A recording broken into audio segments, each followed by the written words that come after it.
تازہ ترین ویڈیوز کے لیے چینل کو سبسکرائب کر کے بیل آئیکن اور آل نوٹیفیکیشن پر کلک کریں تاکہ آپ کو ملے ہر خبر سب سے پہلے۔ السلام علیکم ناظرین، یہاں پر آپ کو بتائیں سپریم کورٹ کے فیصلے کے بعد پنجاب میں عینی بحران شدید ہونے کا خطرہ منڈلانے لگا۔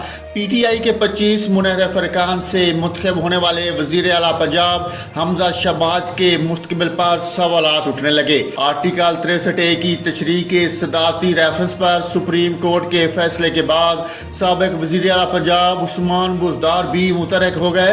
ذرائع کے مطابق عثمان بزدار قانونی ماہرین سے مشورہ کریں گے۔ عثمان بزدار آج chairman P T I Imran Khan سے ملاقات کریں گے اور پنجاب کی نئی صورتحال پر عمران خان کو بریفنگ دیں گے۔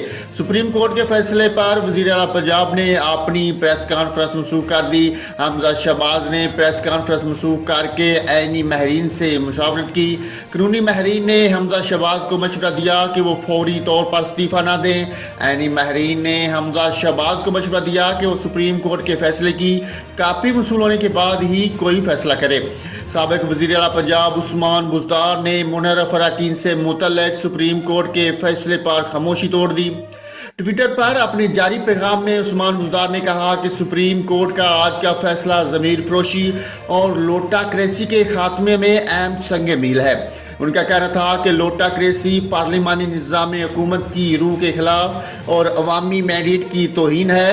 چاند کوڑیوں اور ذاتی مفادات کی خاطر ضمیر بیچنے والوں کو نہ تو اب قانون کی عدالتوں میں پناہ ملے گی، نہ ہی عوامی عدالت میں۔